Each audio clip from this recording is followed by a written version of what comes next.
പൂർണ്ണമായിട്ടും പ്രഖ്യാപിച്ചിട്ടില്ല. ഇതുവരെ ലഭിച്ച ഫലസൂചനകൾ UDF കേരള ജനത ചരിത്ര വിജയം നൽകുന്നു എന്നതാണ്. അതിലുള്ള സന്തോഷവും ജനങ്ങളോടുള്ള നന്ദിയും ഞങ്ങള് ആമുഖമായിട്ട് ഇവിടെ പറയുകയാണ്. കേരള ജനതയ്ക്ക് UDF നന്ദി.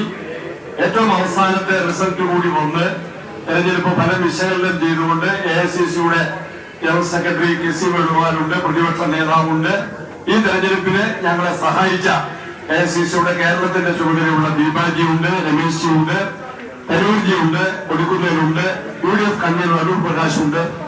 ഞങ്ങളെല്ലാവരും ജനങ്ങൾക്കുള്ള നന്ദി ഒറ്റ വാക്കിൽ മാത്രം സൂചിപ്പിക്കുന്നു. പിന്നീട് വിശദമായിട്ട് മാധ്യമങ്ങളെ കണ്ട് ഞങ്ങള് നന്ദി അറിയിക്കുന്നതാണ്.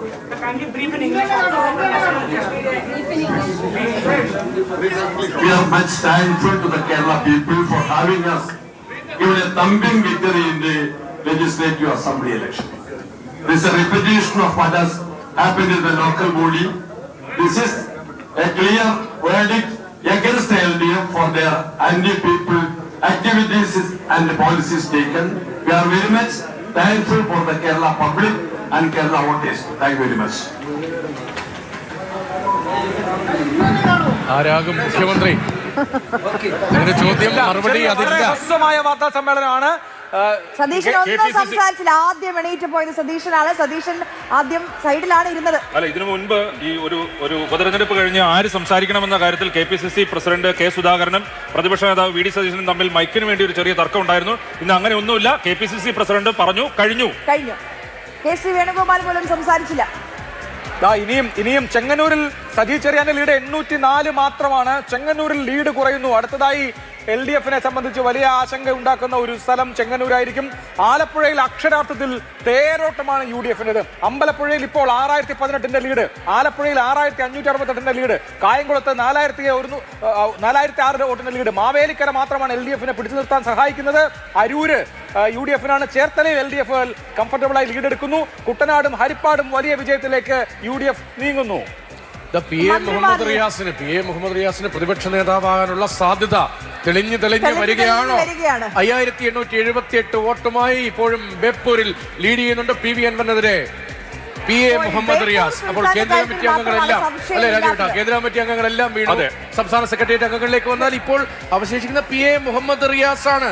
അല്ലെ പിന്നെ KN ബാലഗോപാൽ, അദ്ദേഹത്തിന്റെ കേന്ദ്ര കമ്മിറ്റി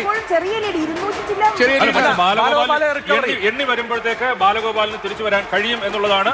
അങ്ങനെയെങ്കിൽ KN ബാലഗോപാലിലേക്ക് പ്രതിപക്ഷ നേതൃ പദവി എത്തുമെന്ന് സ്വാഭാവികമായി ഇപ്പോൾ തന്നെ നമുക്ക് അസസ് ചെയ്യാൻ കഴിയുന്നതാണ്. 4 കേന്ദ്ര കമ്മിറ്റി അംഗങ്ങളാണ് മത്സരിച്ചത്. അതിൽ KN ബാലഗോപാൽ മാത്രമാണ് ഇപ്പോൾ ലീഡ് ചെയ്യുന്നത്. നേതാവായി പരിഗണിക്കാനുണ്ടായിരുന്നു എത്ര പേരുകൾ ഉണ്ടായിരുന്നു. അവിടെ നിന്നാണ് 2 പേരിലേക്ക് ഇടതുപക്ഷ ജനാധിപത്യ മുന്നണി ചുരുങ്ങിയത്. ഇത് പ്രതിപക്ഷ നേതാവായി ജയിച്ചു കയറാൻ പോലും മന്ത്രിമാർക്കും MLA-മാർക്കും കഴിയുന്നില്ല. കൂട്ടത്തോൽവി സംഭവിച്ചിരിക്കുന്നു. കൂട്ടത്തോൽവിയുടെ ആഘാതം വളരെ വലുതാണ്. 6000 വോട്ടുകൾക്ക് മുന്നിലാണ് തളിപ്പറമ്പ് വളരെ ഇൻട്രസ്റ്റിംഗ് ആയിട്ടുള്ള ചിത്രമാണ് നൽകുന്നത്. തളിപ്പറമ്പും പയ്യന്നൂരും LDF-നെ കൈവിടുന്ന തെരഞ്ഞെടുപ്പ് എന്ന് പറയുന്നത് അവരൊരു സ്വപ്നത്തിൽ പോലും കണ്ടിട്ടുണ്ട്. അവരൊരു ദുസ്വപ്നത്തിൽ പോലും ഇല്ലാത്ത കാര്യങ്ങളാണ്. പക്ഷേ അതൊക്കെ 2001 LDF ജയിച്ചത് 41 സീറ്റുകൾ മാത്രമാണ്. ഇത്തവണ ഇപ്പോഴത്തെ സ്ഥിതി അനുസരിച്ച് ഒരു സീറ്റ് കൂടി 42 സീറ്റുകളിൽ ലീഡ് ചെയ്യുന്നുണ്ട്. ഇടതുപക്ഷത്തിന്റെ അന്നത്തെ താരതമ്യം ചെയ്യുമ്പോൾ കുഴപ്പമില്ല. പക്ഷേ ഇടതു കോട്ടകൾ